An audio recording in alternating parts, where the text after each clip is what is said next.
Whenever you do anything, you must check if your motives are right. If you act in the ways God requires, then your relationship with God is right. This is the least God expects. But if motives are wrong, you must forsake. You must act on God's word and become someone who is right before God. Doing all for God, nothing for yourself. Whenever you do something, whenever you say anything, make sure that your heart is right. You're walking in righteousness. Don't let your emotions lead. Don't choose to act upon your will. These truths are the principles believers in God follow. Man's motives and stature can be revealed in something small. Those who want God to perfect them must first resolve motives and relation with God. Do it all for God, nothing for yourself. Whenever you do something, whenever you say anything, make sure that your heart is right. You're walking in righteousness. Don't let your emotions lead. Don't choose to act upon your will. These truths are the principles believers in God follow. Whenever you do something, whenever you say anything, make sure that your heart is right. You're walking in righteousness. Don't let your emotions lead. Don't choose to act upon your will. These truths are the principles believers in God follow.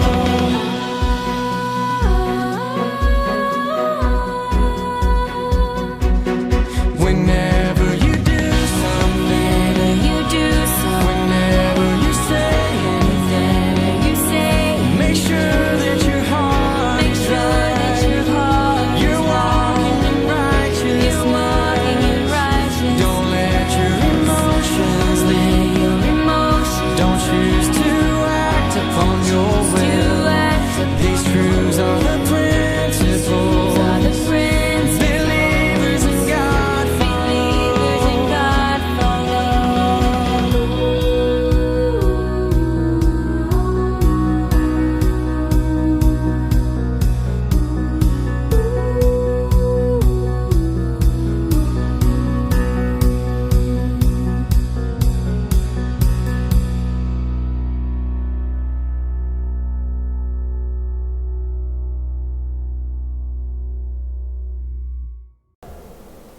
Praise the Lord. We welcome you to the English congregation of this Baptist Church, Santosh Nagar. If the congregation rises up, we will start this worship service. Sing to the Lord a new song. Sing to the Lord, all the earth. Sing to the Lord, praise His name. Proclaim His salvation day after day. Declare His glory among the nations, His marvelous deeds among all peoples. For great is the Lord and most worthy of praise. He is to be feared above all gods. For all the gods of the nations are idols, but the Lord made the heavens.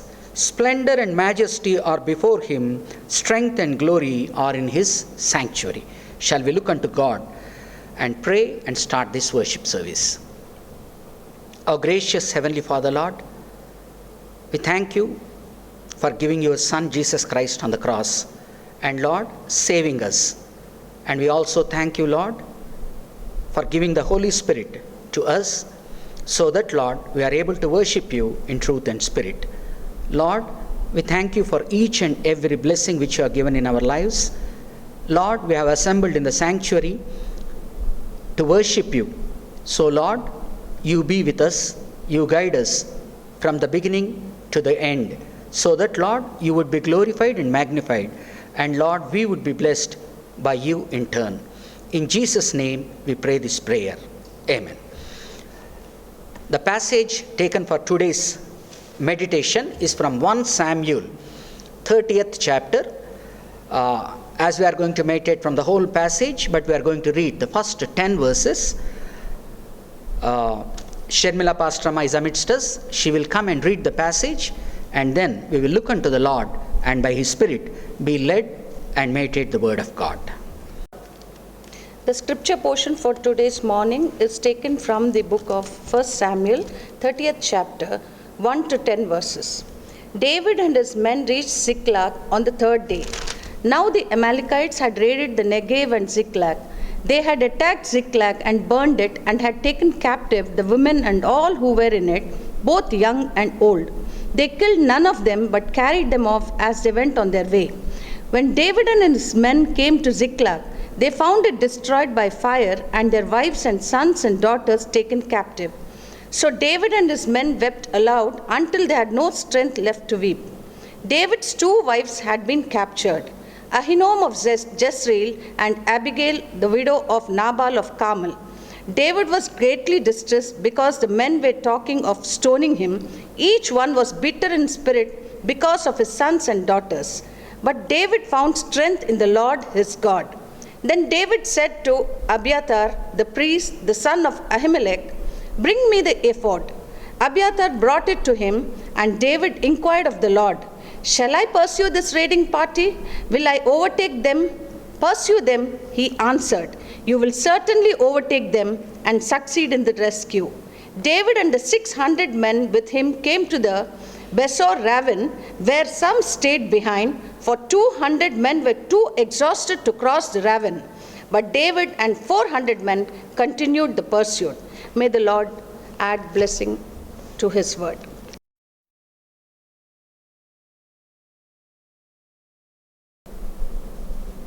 Praise the Lord. As we come to the Word of God, as has been read in our presence, 1 Samuel 30, when we are meditating this passage, we have to understand the character of David and the relationship David has with God. Similarly, I beseech God that we too, like David, would have that wonderful relationship with God and the character within us which shows the honesty, truth, integrity, and godly values. If you see this passage, the attackers came and took captive the families of the 600 people when they were taking shelter in a place. And all the people, when they come, the 600 men along with David, their hearts were troubled because their wives and children were taken. But if you see David, it is said that David found strength in the Lord his God. Sixth verse I will read. 1 Samuel, 30th chapter, 6th verse. David was greatly distressed because the men were talking of stoning him. Each one was bitter in spirit because of his sons and daughters. But David found strength in the Lord his God. So firstly, we need to understand, whenever we are in trouble, whenever our hearts are distressed, and whenever our own people misunderstand us, our own people, because of their distress, because of their children, because of their own problems, when they think about us badly, or think about harming us, or think about punishing us, judging us, we become very bitter. We too will become bitter, and we too will become distressed. But most of the times, an ordinary human being will try to find solace by speaking with those people with whom he has altercation, and at the most he would discuss with them, share with them, and try to assuage them, and he would discuss those things with others. But David, knowing the circumstances, he understood why their hearts were distressed, and he understood his own distress, and he went to God. But David found strength in the Lord his God. If we understand David's character properly, he depends on the Lord for his strength always, let it be in victory or in distress. When he conquers Goliath, he derives the strength from the Lord. And similarly, in his distress, many times he was distressed because of his own close friends and family. Even those times also, he went to the presence of the Lord, and he found courage and strength in the Lord. So the first lesson which we can understand from David's life in this 1 Samuel 30 is, David always depends on the strength of the Lord rather than the strength of himself or the people around him. If you see his victory with Goliath, we all know in 1 Samuel 17th chapter, 1 Samuel 17th chapter, in 32 to 33 verses, he expresses his courage in the Lord like this. 32 to 33. David said to Saul, "Let no one lose heart on account of this Philistine. Your servant will go and fight him." Saul replied, "You are not able to go out against this Philistine and fight him. You are only a boy, and he has been a fighting man from his youth." In 37th verse, David answers like this: "The Lord who delivered me from the paw of the lion and the paw of the bear will deliver me from the hand of this Philistine." As a shepherd, when God has delivered him from the lion and the bear, he considers even this Philistine Goliath equivalent to a beast or animal from whom God will protect. And in 45 to 47 verses, he says to the Philistine Goliath, the giant, like this: "I come against you in the name of the Lord Almighty, the God of the armies of Israel, whom you have defied. This day the Lord will hand you over to me, and I will strike you down and cut off your head. Today I will give the carcasses of the Philistine army to the birds of the air and the beasts of the earth, and the whole world will know that there is a God in Israel. All those gathered here will know that it is not by sword or spear that the Lord saves, for the battle is the Lord's, and he will give all of you Philistines into our hands." So even in his victory, he never depended upon his strength, but rather he depended upon the strength of the Lord. So the first lesson, when we depend upon the Lord, whatever is before us, whatever giants we might be facing or problems, when we go to God in that distress, he will come to our aid and he will give us victories. And secondly, in distress, in 2 Samuel 12th chapter, while his child from Bathsheba is sick and dying, he found strength in the Lord, not in the people, not in his wife, but in the Lord. 2 Samuel 12th chapter, we all know about the issue of David's issue with Bathsheba, and how he has a child by her, and how that child is taken away by God. 2 Samuel 12th chapter, 15 to 16 verses. After Nathan had gone home, the Lord struck the child that Uriah's wife had born to David, and he became ill. David pleaded with God for the child. He fasted and went into his house and spent the nights lying on the ground. 18 to 19 verses. On the 7th day, the child died. 20th to 23rd verses.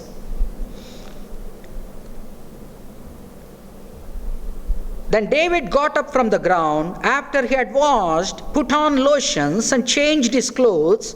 He went into the house of the Lord and worshipped. Before taking lunch, before doing anything, first he went into the worship place of the Lord and he worshipped in the temple. So what we need to understand is, whether it is in victory or in distress, always God found solace in God alone, but not in his wife or in his family. So today, many times God helps us by giving us family, friends, and well-wishers, but ultimately we find our strength not in the people, but in the Lord. When we go to Lord, he gives us solace, he gives us strength, he gives encouragement, and he makes us stand for him.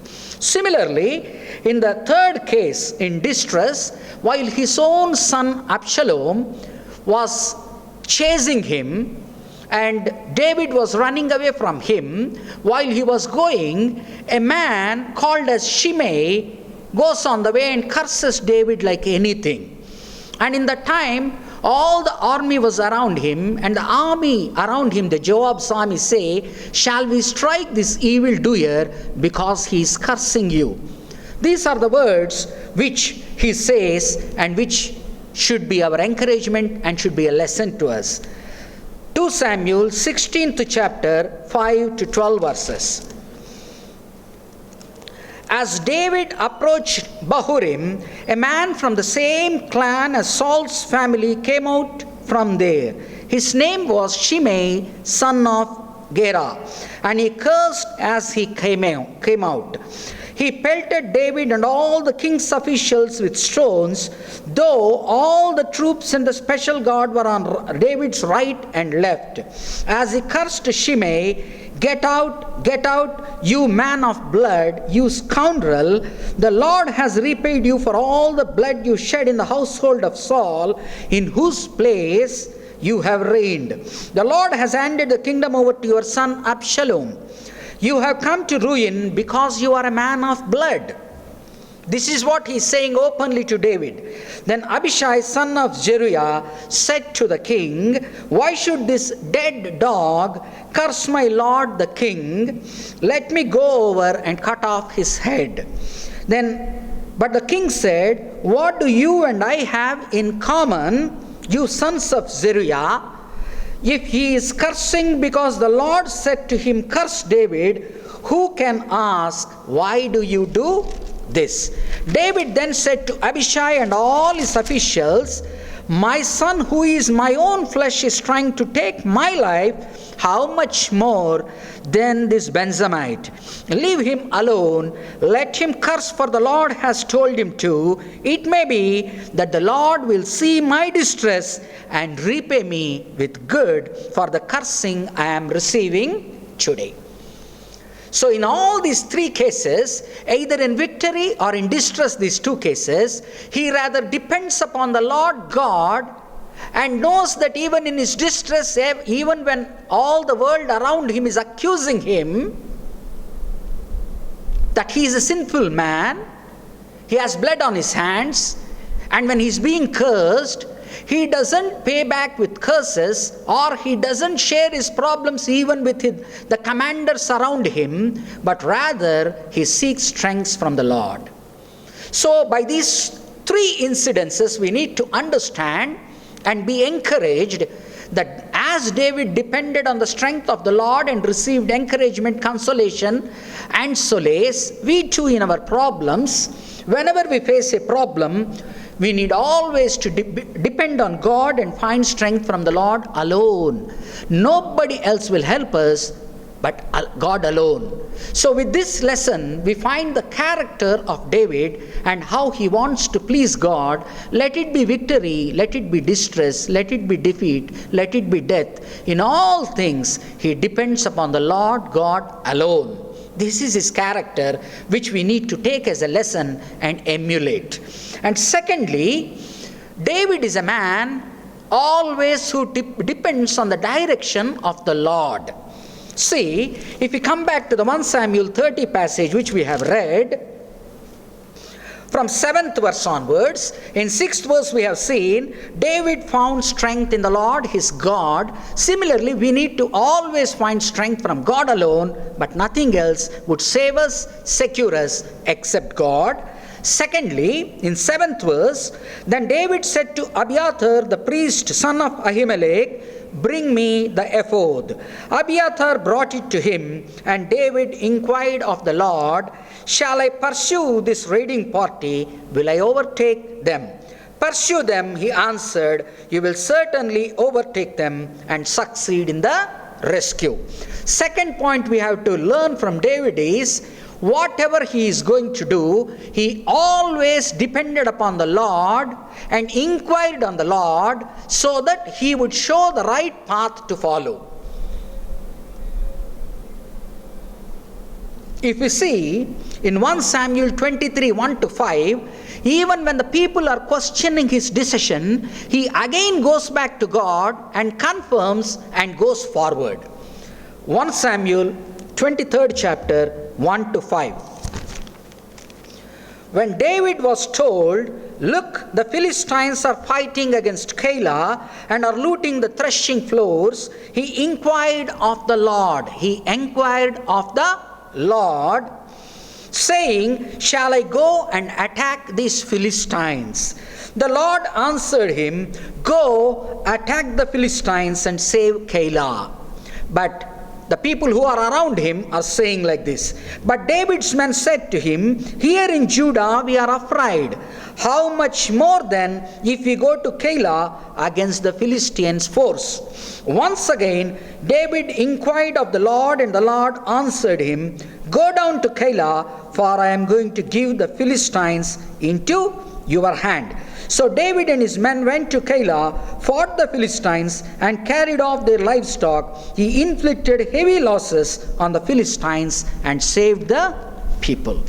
So David's character, the second point, his relationship with God, we need to understand is, whenever he has a problem of what to do, what path to take, he takes that path only after inquiring the Lord, and when the people around him suggest something also, he goes back to the God and inquires from him and does the right thing.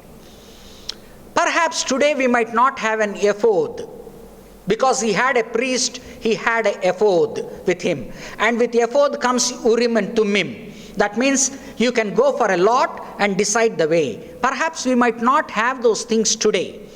And like other people, we cannot throw lots, or we can turn pages and say this is Lord's will. But Lord's will is known to us when we read the word of God. He guides us in his path. And also when we continually pray to him and ask for guidance and inquire of him, he will show the right path. This is what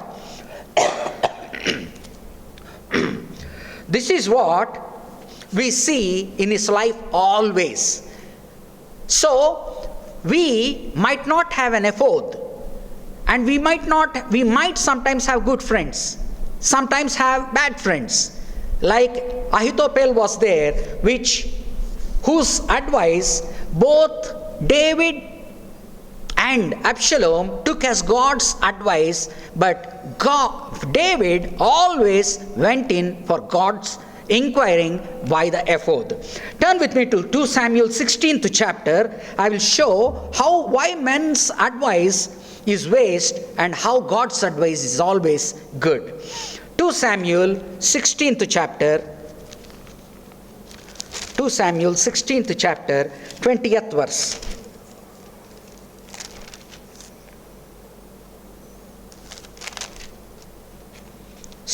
Chapter, 20th verse. Absalom said to Ahithophel, give us your advice. What should we do against David?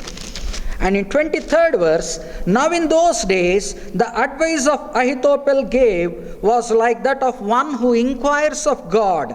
That was how both David and Absalom regarded all Ahithophel's advice. 17th chapter, 23rd verse. When Ahithophel saw that his advice has not been followed, he saddled his donkey and set out for his house in his hometown. He put his house in order and then hanged himself. So he died and was buried in his father's tomb. What I am trying to convey by reading these passages is, David too was in the habit of inquiring from Ahithophel as advisor. And also, Absalom was also inquiring and getting an advice from Ahithophel.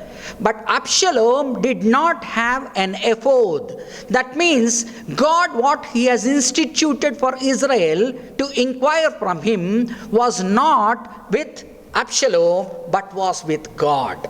So today, like Israelites, we might not have that ephod or that Urim or Thummim to take decisions, but we always have the word of God, sure and certain, to guide us in our path. And by prayer, when we constantly pray and inquire from the Lord, he will give us guidance. This is what we see from Jesus Christ. Jesus Christ was always depend upon his Father God. Whenever he has to take a decision, he always used to pray and get guidance from God, and then only he used to follow that path. If you see his prayer habits, Jesus had a habit of rising up very early in the morning and going a long distance to a lonely place and praying, to seek the guidance of the Lord and get the strength from the Lord and do the things of the Lord. We see in Mark 1:35, following all those verses, we see that he used to go early in the morning to pray. And if you see Mark 6:46 onwards, way from after he feeds the poor people with bread and fish, and when he goes to a solitary place and plays all through the evening until the night time, he kept on praying. And we all know this classic passage of 6th chapter of Luke, 12 to 13 verses, from which we derive our all-night prayer practice. Jesus stayed all night in prayer so that he would be able to choose his disciples. So all night he prayed, and in the morning he took the decision and chose 12 disciples for himself. And above all else, we see in Luke 22 chapter how in the Gethsemane prayer, how he struggles with the God, because the decision what he has to take and go forward is a very hard decision. Though he has come for that purpose, his heart is weighed down by the decision. And when he goes to Gethsemane and he prays along with his disciples, when even his other friends and disciples were dozing off to sleep, he goes and prays 3 times, and he gets that confirmation and consolation and solace from God and a clear direction. And by the time when he comes back from Gethsemane prayer, his step was springy. You see how he struggles in prayer to go forward in life. So today, my dear brothers and sisters, David had a priest and ephod with him to inquire from the Lord. But we now have the book of the Lord, Bible, with us, and prayer as a weapon given to us, so that we might always inquire, Lord, and go forward and take the right direction. So today, if you are thinking in your lives where to go, what to do, turn to the Word of God. Ask, seek direction from it. It will give to you. And bow down upon your knees and ask God to show the direction. He will show the direction. Either for you or for me, for all of us, he is the God, and he will show the direction which we have to take. So, read the word of God for direction by God, and continually pray to the Lord for direction, and it will be given to you.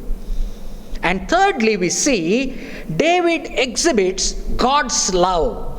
David depends upon the Lord for his strength, firstly, and David always depends on God and inquires upon the Lord for direction. Thirdly, David always exhibits God's love. The classic passage we know about Mephibosheth. because of the covenant he makes with Jonathan, his friend, Saul's son, that even though all are dead of Saul's family, he would do something for them. He remembers that promise, and he, in 2 Samuel 9, we see Mephibosheth's case. For the sake of Jonathan, can I do anything for anyone in Saul's family? And then somebody comes and says, there is a person called as Mephibosheth who is lame. That means he has lost his polio or whatever it is, he's lame in legs, and he's there. And immediately David calls Mephibosheth, and he, showers blessings upon him to such an extent that he calls Mephibosheth always to be seated at his table of lunch and dinner, food. So, because David has tasted God's love, he shows that God's love back in other person's life. Similarly, here we see David exhibits his love. How? See, because we have read only 10 verses of the 1 Samuel 30th chapter, I would go forward and read and show how he exhibits his love. David and 400 men, 200 men were so tired and they stayed back. Number 1 point. And David and 400 men started pursuing, and they don't know where their enemy is. During that time, they found a follower, that means a soldier or a slave from that enemy camp.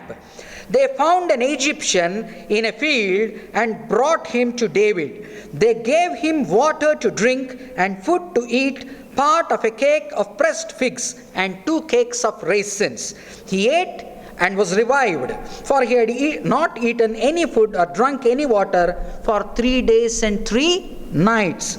David asked him, to whom do you belong, and where do you come from? He said, I am an Egyptian, the slave of an Amalekite. My master abandoned me when I became ill 3 days ago. We raided the Negev of the Kerethites and the territory belonging to Judah and the Negev of Caleb, and we burned Ziklag. That means these very enemies who has destroyed their property and who had taken captive of his own wife and the followers' wives and children, this one was a slave of that camp. David asked him, can you lead me down to this raiding party? He answered, swear to me before God that you will not kill me or hand me over to my master, and I will take you down to them.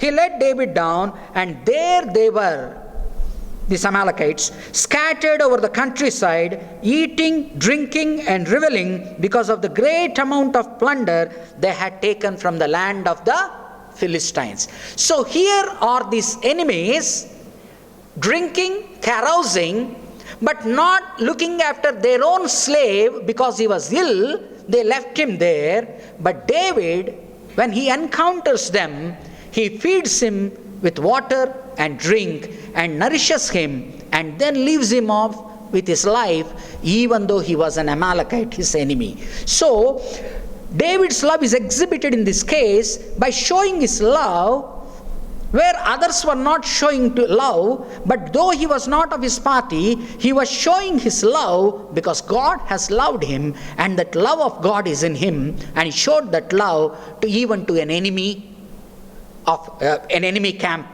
person. So we need to understand from David's this third example, we need to love our brothers and sisters and even our enemies. That is what we see in the Good Samaritan's case. When an Israelite was falling down the road after robbery, the priest, the Levite, go away without nurturing him. But a Samaritan, who is supposed to be a half-baked Jew and who is supposed to be a mixed person and who need not have done anything for this Jew or Israelite, goes and not only washes his wounds with his own wine, oil, which he has taken for the travel expenses, and by giving him food, and not only that, he makes him sit on his own donkey, and he walks and goes and takes him to the inn, and there he gives him to the innkeeper some money and say, if this is not enough, I will come and give some more. So that Good Samaritan example shows to us that even though when he doesn't know a man, and even though he might have been an enemy, he showers all his love upon him. So also God's love through Jesus Christ. Because what makes us do all these things? God's love makes us do it. In Romans 5:6-8 it says, when we were enemies, God loved us and gave his Son on behalf of us. Nobody would die for us because of our sinful nature, but God gave his own Son when we were yet enemies, so that he would show his love through his Son Jesus Christ. So that God's love exhibited through his Son Jesus Christ should be our paradigm and should set our path ahead. And also in Romans, Paul says, overcome evil with good. Do not be overcome by evil, but rather overcome evil with good.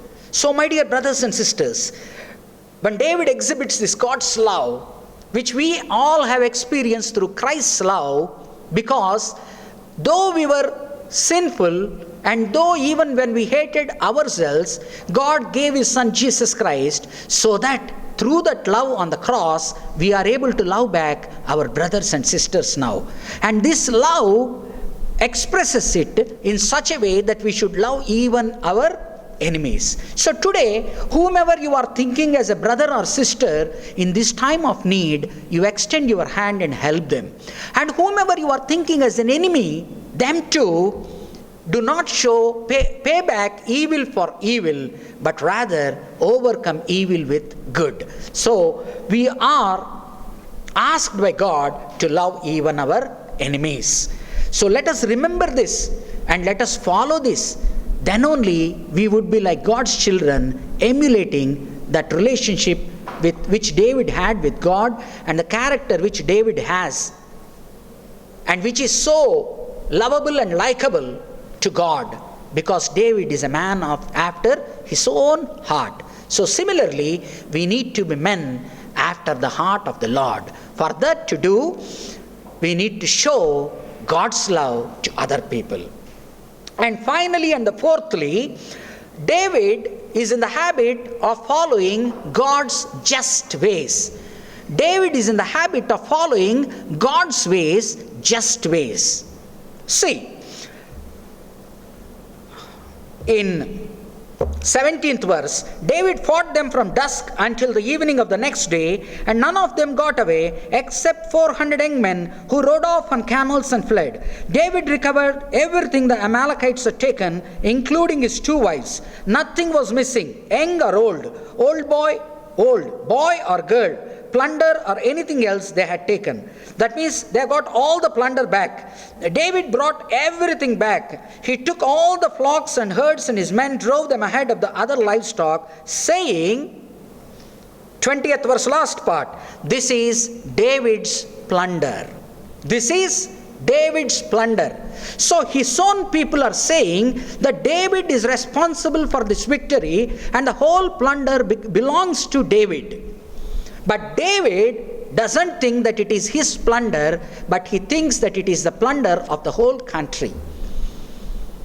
See, then David came to the 200 men who had been too exhausted to follow him, and who were left behind at the Besor ravine. That means 200 people did not follow David into the war. They kept idle and they stayed there because they were exhausted. They came out to meet David and the people with him, these 400 people along with David and the plunder.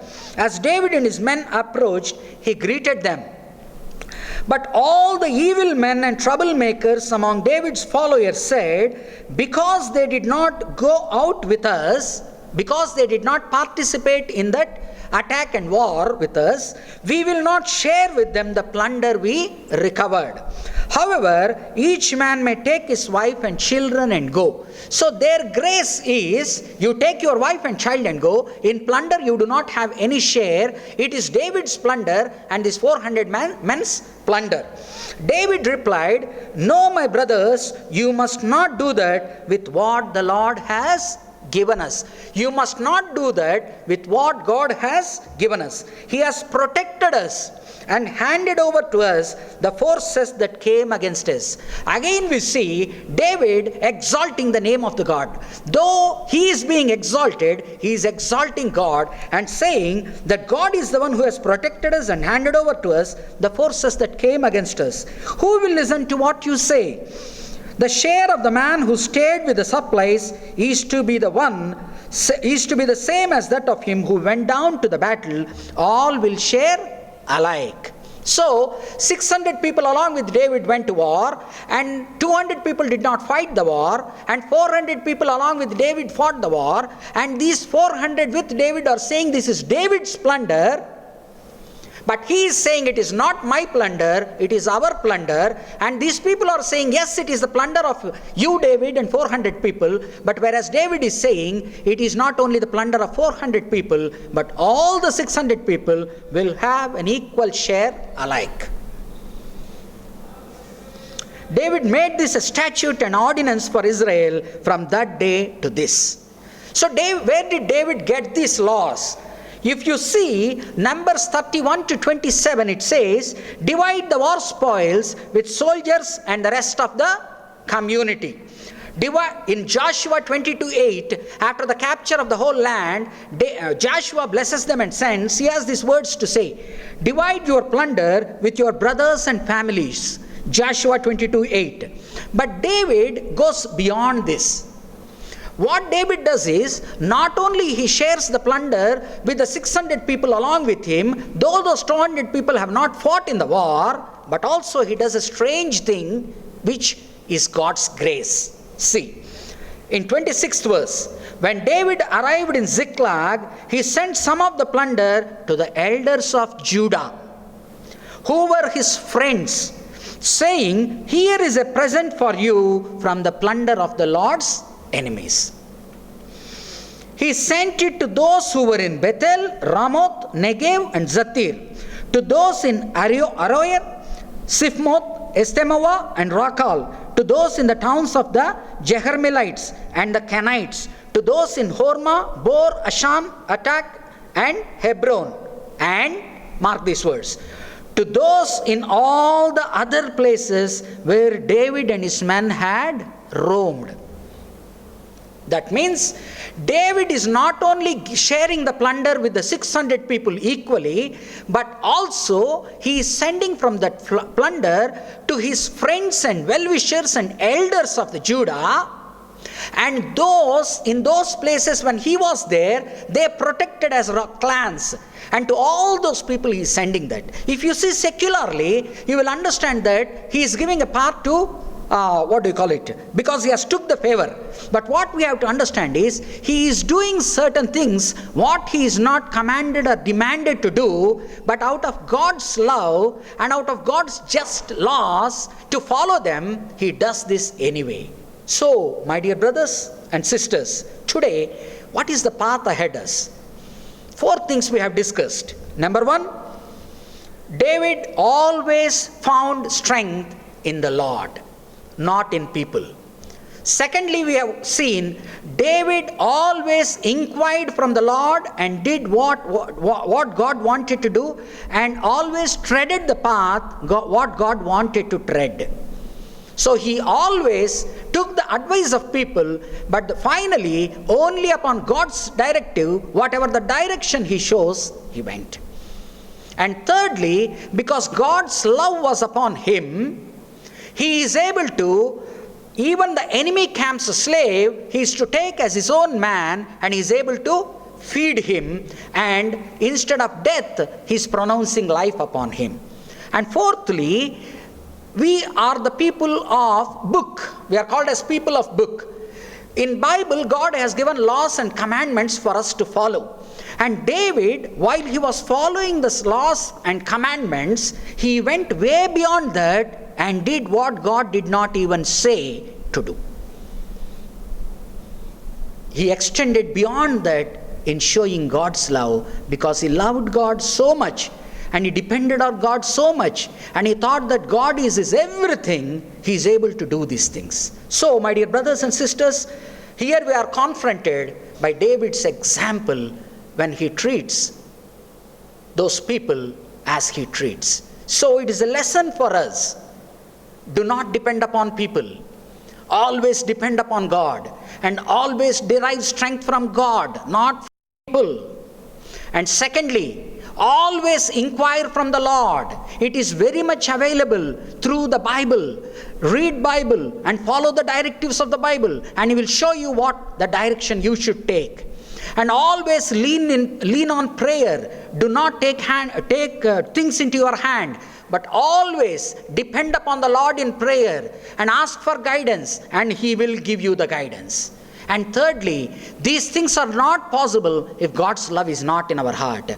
And remember, God loves us so much that He is able to give His Son Jesus Christ on the cross. Though we are sinful and nobody is prepared to die for us, He gave His Son, and that Son's love prompts us to show our love not only to our brothers and sisters, but even to our enemies. So whomever you think is an enemy, whomever you think that you do not like him, show that enough extra grace towards him and love him. And do not overcome evil by evil. Do not pay back evil for evil, but rather overcome evil with good. And finally, God's ways are just, and He wants His children to follow those just ways. And those just ways are given in the Bible. And when you constantly read the Bible, and when you follow the Bible, you know what His laws are and what His justice is, and you will start following the just laws. And David shows, because God has loved him so much, not only He showed it to Mephibosheth, his enemy's son or grandson, but also enemies here. But He went beyond that to honor the elders, His friends, well-wishers, and His protectors, remembering always what they have done for Him in the time of need. So let us never ever forget. When we cross the river, many of the people will burn the boat. But we need to remember, we are a product of many people's love, of many people's sacrifices, of many people's guidance towards us. So whoever has helped us earlier, do not forget them, but rather remember and do whatever you can do for them. Have a compassionate word. Be compassionate with love and help them in whatever way, in what they need, and God will provide. Nobody who has given to God has gone with empty hands. So whatever we do in other person's lives, it comes back through God to us much more, many more times. So let us take encouragement from this, and let us live for God, so that He alone would be exalted and glorified, and we would be blessed in turn by Him. May God bless you all through this message. Praise God. Praise Lord, everyone. Once again, we are into the Lord's sanctuary. I welcome one and all for this online message. I especially thank our pastor, Reverend Venkatesh Paul Garu, for delivering us this wonderful message. The announcements for this week are like this. There are some prayer requests, please note down. Pray for Ram Srija's mother-in-law and brother-in-law from Corona, and also safeguard family, especially their two daughters, and Sri Hari Garu's health, Lily Jaikar David Auntie's health, our pastor uncle's families and their ministries, and pray for all our church members, each and everyone. Please pray by their names. And I thank all who are giving their tithes to electronic media. And as we have previously done, we are displaying the account details. Please note down. And if you want to transfer your tithes, please do it online. And if anyone are interested to give personally, you can come down to the church by calling any of the EC members, and someone will be available at the church. You can come and give your tithes. And on this Tuesday, that's 26th of May, the Bible study will be there at from the book of Deuteronomy, 28th chapter. Our senior pastor, Reverend J.K. David Garu, will be delivering the message. Please note down. Please check the link in WhatsApp group. As I have said previously, please share the link with as many as your friends and family members, so that they can hear the Lord's message and be blessed. If God willing, we'll all meet in the church soon. Church will be open soon. Please pray for this lockdown and the early release of this lockdown. Till 31st we are in lockdown. So, and one more thing I'd like to say on this occasion, a small story. We are like in a jungle now, like a lion is there. All the creatures in the jungle, they know that they are in danger. If you get caught with the lion, will be dead. But still, they have to survive. They have to survive in the same jungle by staying safe. So that's how is our situation now. The lion is the coronavirus, and we are in this world like jungle. We have to survive. There's nowhere else to go, but still we have to survive. So one thing I'd like to recite from the Bible: be anxious for nothing, but in everything be prayerful and petition with thanksgiving. Let your request be made known to God, and the peace of the God, which surpasses all understanding, will guard your hearts and your minds in Christ Jesus. Philippians 4:6-7. Don't be anxious for anything. Please pray and please put your request to God, and He'll surpass and give you peace of mind and peace and your good health. Please be safe till we meet in the church as soon as possible. Thank you. Shall we pray and close this worship service? Our gracious Heavenly Father, Lord, thank you for this assembly, and thank you for being with us and guiding us. Keep us safe and secure. And Lord, you be glorified and magnified, and we be blessed by you. In Jesus' name we pray this prayer, Lord. Amen. Shall we recite the Lord's Prayer? Our Father who art in heaven, hallowed be thy name. Thy kingdom come. Thy will be done on earth as it is done in heaven. Give us today our daily bread. Forgive our trespasses as we have forgiven those who have trespassed against us. Lead us not into temptation, but deliver us from the evil. For thine is the kingdom, glory, power, and honor forever. Amen. May the love of God the Father, the grace of His Son Jesus Christ, and the sweet communion of the Holy Spirit rest and abide upon each one of us, now and forevermore. Amen. Go in peace.